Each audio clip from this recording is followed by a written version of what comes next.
নমস্কার বন্ধুরা, আশা করি আপনারা সকলে ভালো আছেন, সুস্থ আছেন। কৌশলার হাইশালে আরও একটা নতুন পর্বে আপনাদেরকে অনেক স্বাগত জানাই। বন্ধুরা, আজকে নিরামিষ মাছ রান্না করব, কলার মাছ। তো চলুন, এই যে কলা পাড়তে চলে আসলাম। এই যে দেখুন, গাছে কলা, কাঁচকলা বেশ বড় বড় হয়েছে, কলাগুলো পোক্তও হয়েছে বেশ ভালো। তো এর থেকে কলা পেড়ে নেব।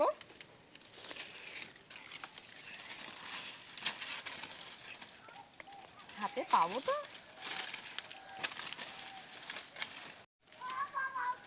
চারটে কলা পারবো। কলাগুলো বেশ সুন্দর মোটা মোটা, দেখো মোটা মোটা কলা।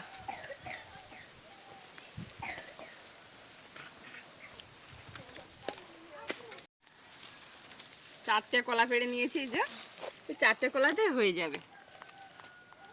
কলাগুলো বেশ সুন্দর বড় বড় আছে। চলুন এবারে বাড়ির দিকে যাই। একটা পাত্রে জল নিয়েছি, তাতে একটু হলুদ দিয়ে দিচ্ছি।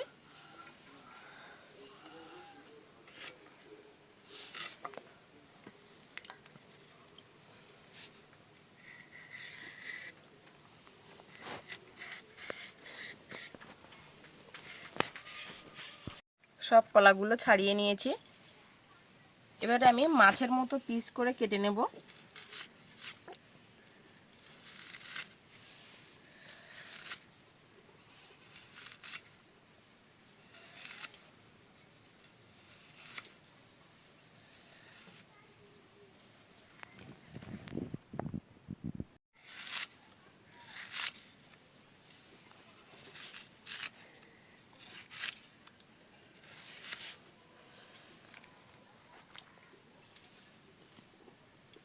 সব কলাগুলো কেটে নিয়েছি মাছের মতো করে। এই যে দেখুন, মাছের যেমন রিং পিস হয়, আমি এরকম কলার মিডিল থেকে এভাবে অল্প করে কেটে তুলে নিচ্ছি। দেখুন, এই যে মাছের মতো রিং পিস করে নিচ্ছি। চামচের পেছন সাইড দিয়ে এভাবে বেশ সুন্দরভাবে কেটে তুলে নিচ্ছি। এই যে অল্প একটু করে কেটে তুলে নিলেই দেখুন মাছের মতো একদম দেখতে লাগবে।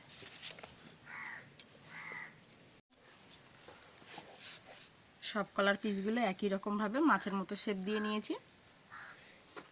কলার মাছের গায়ে স্বাদ মতো দিয়ে দিচ্ছি লবণ, পরিমাণ মতো হলুদ, একটু সামান্য লঙ্কার গুঁড়ো, আর দিয়ে দেবো আদা বাটা, জিরে বাটা, ধনে বাটা,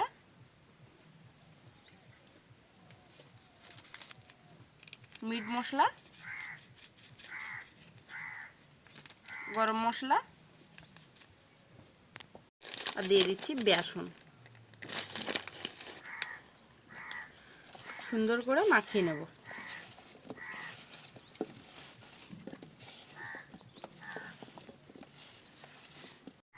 বেশ ভালোভাবে মশলাটা মাখিয়ে নিয়েছি।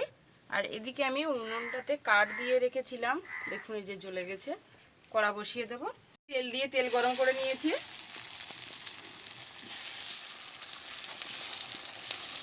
একে একে সব কলার মাছগুলো দিয়ে দিচ্ছি। এভাবে কলার মাছগুলো ভেজে নেব। একটু বেশি করে তেল দিয়েছিলাম।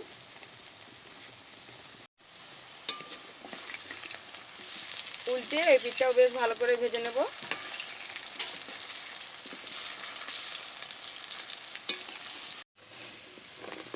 বেশ সুন্দর লাল করে ভেজে নিয়েছি, তুলে নিচ্ছি। আর বাদ বাকি যেগুলো আছে এগুলো ভেজে নেব। সব কলার মাছগুলো বেশ সুন্দর করে ভেজে নিয়েছি, তুলে নিচ্ছি। যা তেল আছে এই তেলেই দিয়ে দিচ্ছি শুকনো লঙ্কা 3-4টে, আর দিয়ে দেবো ফোড়নের জন্য গোটা জিরে। আমি রান্নাটা নিরামিষভাবে করছি, আপনারা চাইলে আমিষভাবেও করতে পারেন। এবারে দিয়ে দেবো আদা বাটা, আর দিয়ে দেবো জিরে আর ধনে একসাথে যেটা রেখেছিলাম এগুলো দিয়ে দিচ্ছি।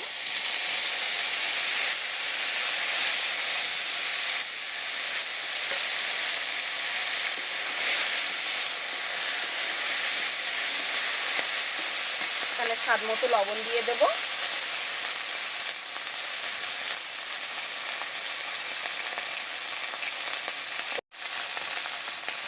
পরিমাণ মতো হলুদ দিয়ে দিলাম।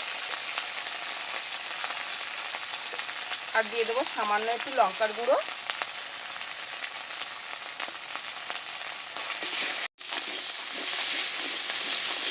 মশলাটা বেশ সুন্দর করে কষে নিয়েছি। এবারে আমি এখানে দিয়ে দিচ্ছি টমেটো সস।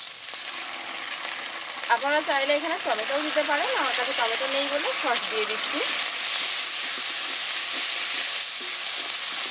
সসটা দিয়ে একটু নেড়ে ছেড়ে নিচ্ছি। মশলাটা বেশ সুন্দর করে কষে নিয়েছি, মশলা থেকে তেল ছেড়ে দিয়েছে। আর মশলাটা কষা দেখেই বুঝতে পারছেন যে বেশ সুন্দর কষানো হয়েছে। এবারে আমি এখানে দিয়ে দেবো ভেজে রাখা কলার মাছ। মশলার সাথে একটু নেড়ে চেড়ে মিশিয়ে নেব।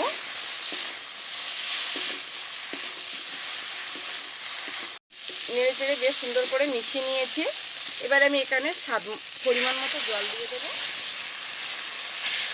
মাছের তরকারি যেমন হয় মাখো মাখো করি, ওই রকম মাপ বুঝে জল দিলাম, মাখো মাখো হবে। ঢাকা দিয়ে ফুটিয়ে নেব। বেশ সুন্দর করে ফুটিয়ে নিয়েছি। এবারে নেড়ে চেড়ে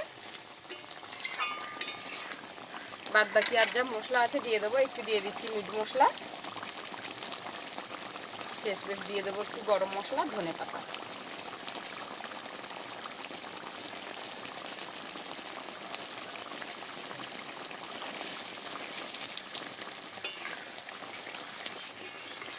এবারে আমি লাবিয়ে নেব।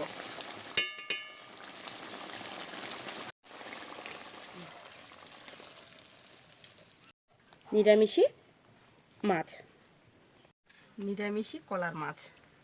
দেখি বাড়িতে কেউ আসলে এভাবে খেতে দিলে বুঝতেই পারবে না এটা কলা। বোকা বানানো হবে নাকি? হ্যাঁ, প্রাণ। আর দেবো তোমার? না, রাখতে দাও। একদম মাখো মাখো করেছি, বেশ সুন্দর হয়েছে। সস তেল উঠছে। হ্যাঁ, দেখতে দারুণ লোভনীয় হয়েছে। দারুণ।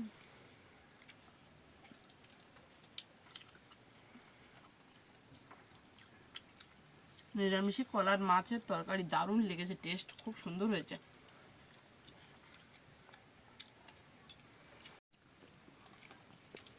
দারুণ খেতে লেগেছে, কি সুন্দর সেদ্ধ হয়েছে কলা।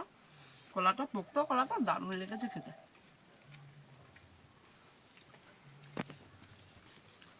গরম ভাতের সাথে অনেক ভাত খাওয়া যাবে। বন্ধুরা, আজকের পর্ব আপনাদের কেমন লাগলো প্লিজ কিন্তু কমেন্ট করে জানাবেন। ভালো লাগলে চ্যানেলটা সাবস্ক্রাইব করবেন, লাইক করবেন, শেয়ার করবেন।